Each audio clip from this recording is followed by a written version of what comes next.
Beaucoup de gens aussi se disent « Pourquoi faut-il s'empêcher de manger ?» Il nous l'a demandé parce que cela est bon pour nous. Allez voir n'importe quel docteur, qu'il soit croyant ou non, et demandez-lui « Est-ce que c'est bon de jeûner ?»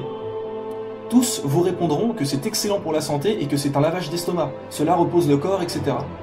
Nous mangeons beaucoup trop de fois par jour. Toujours à grignoter quelque chose, le corps ne se repose jamais, l'estomac travaille tout le temps. Et vous vous demandez pourquoi il y a autant de maladies du foie, des reins, etc. Mais Dieu ne nous a pas demandé de manger autant par jour. À la base, l'être humain n'a pas besoin d'autant de repas. Le ramadan sert aussi à se mettre à la place des pauvres qui n'ont rien à manger. Pensez-vous un peu à ces gens-là, quand tous les soirs vous vous cuisinez de la viande, des plats en sauce. Vous avez soif, vous avez juste à ouvrir le robinet, alors que certains doivent marcher des kilomètres pour avoir un peu d'eau dans un puits. Quand vous mangez un bon plat, un dessert, tarte aux fruits, etc., il y a des enfants dans le monde qui seraient prêts à s'arracher un ongle pour avoir ces aliments. Le ramadan nous apprend aussi la patience, de ne pas toujours vouloir avoir tout ce qu'on veut tout de suite. Il nous fait aussi vraiment apprécier la nourriture qu'on mange, car après avoir attendu toute la journée, on apprécie ce qu'on a dans l'assiette et on ne laisse pas de reste. Car comme dit dans l'épisode 3, aujourd'hui les gens se fichent de tout, mangent dans leur voiture, etc. Le ramadan est fait pour purifier votre corps et votre esprit. Saviez-vous qu'il existe des hôpitaux qui soignent juste à partir de ça, en faisant jeûner les patients pour que le corps puisse se reposer et être dans de meilleures conditions pour se défendre des maladies. C'est pour cela que Dieu nous a demandé de jeûner dans le Coran, dans la Bible. Et plus vous apprendrez la religion, et plus vous saurez que ce que Dieu nous a interdit est mauvais pour nous, et ce qu'il nous a demandé de faire est bon pour nous.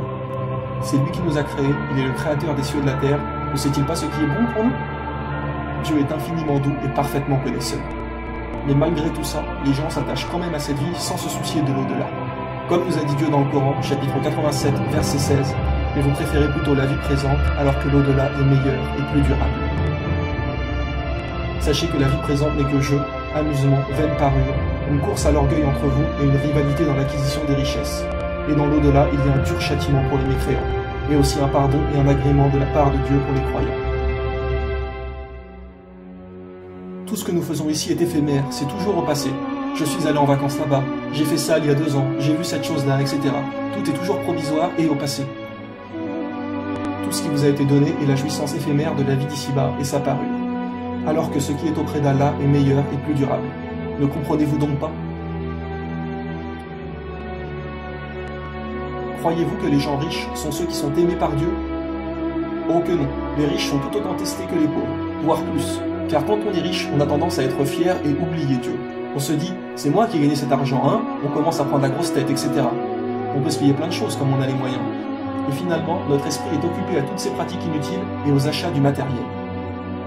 Alors que les pauvres pensent beaucoup plus à Dieu et n'ont pas l'esprit occupé comme la plupart des riches qui passent leur temps dans les hôtels, dans les boutiques, etc. C'est pour cela que notre bien-aimé prophète a dit « J'ai vu beaucoup de pauvres au paradis ». Dieu nous a dit à propos des non-croyants qui se préoccupent justement que de l'argent, de faire la fête, etc. Ces gens-là aiment cette vie éphémère et laissent derrière eux un jour bien lourd.